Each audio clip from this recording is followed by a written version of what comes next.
Bismillahirrahmanirrahim. Pada suatu hari Rasulullah SAW ditemui oleh malaikat Jibril. Rasul pun bertanya, "Ada apa wahai Jibril?"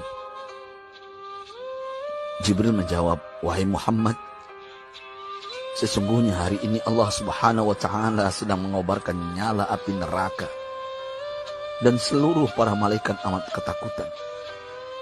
Mereka tidak tahu harus bagaimana. Untung aku ingat," kata Jibril, "bahwa engkau Muhammad adalah sumber cinta dan sayang Allah Subhanahu wa Ta'ala kepada alam semesta. Dengan alasan itu aku kesini, bertabaruk mengambil berkah dengan cinta Allah kepada dirimu, ya Rasulullah, ya Muhammad."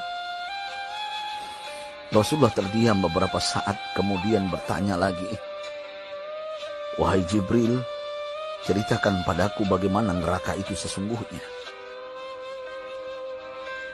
Jibril menjawab, "Wahai Muhammad, neraka itu bagaikan lubang-lubang yang terdiri dari 7 tingkat. Jarak antara satu lubang dengan yang lain ialah perjalanan 70 tahun. Lubang paling bawah adalah lubang yang paling panas." Nabi SAW meneruskan pertanyaannya, "Lalu siapakah penghuni lubang-lubang neraka itu, wahai Jibril? Sampaikan kepadaku, Jibril." Jibril menjawab, "Lubang yang paling bawah diciptakan untuk orang-orang munafik. Lubang yang berikutnya untuk penyembah berhala. Lalu untuk penyembah bintang dan matahari." Jibril terus menerangkan penghuni tingkatan neraka hingga lubang yang kelima, tempat umat Yahudi, dan yang keenam dihuni oleh umat Nasrani. Setelah menjelaskan penghuni 6 tingkatan neraka, Jibril diam cukup lama.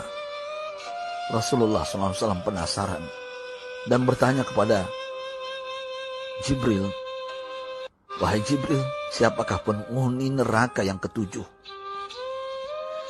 Jibril diam saja tidak menjawab. Rasulullah SAW mengulangi pertanyaannya, tapi Jibril tetap diam.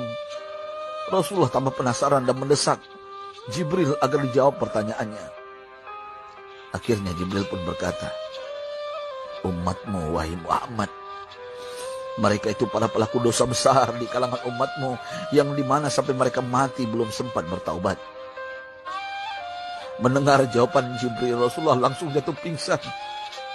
Jibril merangkulnya dan meletakkan tubuh baginda di atas pangkuannya. Tak berapa lama Rasulullah SAW sadar dan langsung menangis bersimbah air mata dengan terisak-isak. Rasulullah mempertegas pertanyaannya, "Wahai Jibril,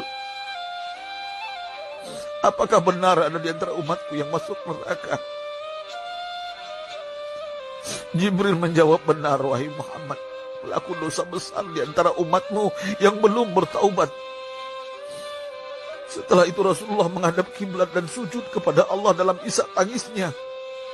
Sesekali dengan suara pelan beliau membisikkan kata-kata, "Ummati ya Rabb, ummati, ummati, ummati." Beliau SAW tidak mengangkat kepalanya dalam keadaan seperti itu selama 3 hari 3 malam. Kecuali setiap Bilal bin Rabah mengumandangkan azan, barulah beliau bangkit untuk menjadi imam.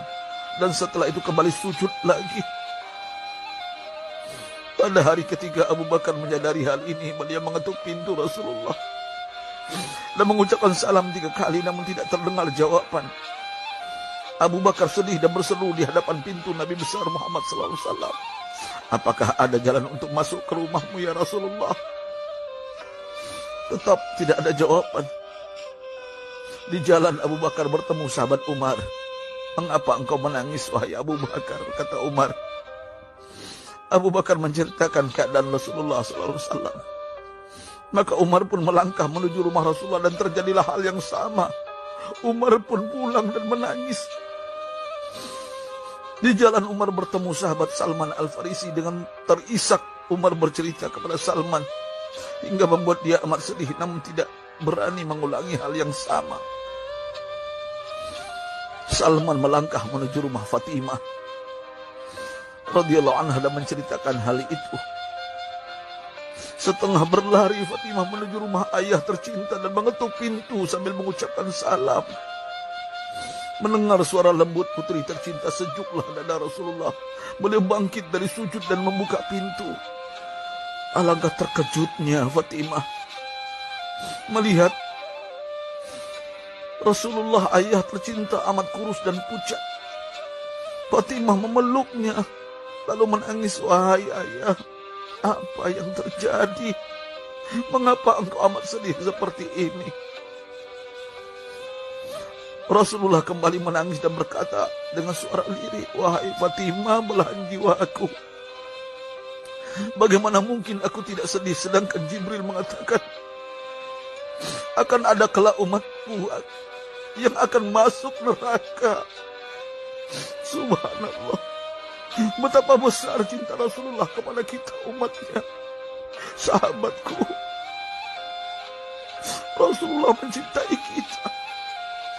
Antaman ma'aman ahbabta, engkau akan berkumpul dengan orang yang kau cintai. Mari kita mencintai baginda Nabi besar Muhammad SAW yang mencintai kita, umat yang tidak rela kita masuk neraka. Mari kita mencintai beliau dengan berselawat. Sahabatku, sampaikan, Rasul mengajarkan kepada kita, man dalla ala khairin falau mislu ajri fa'ili. Siapa yang menunjukkan kepada kebaikan, maka dia akan mendapatkan pahala seperti orang yang mengerjakannya.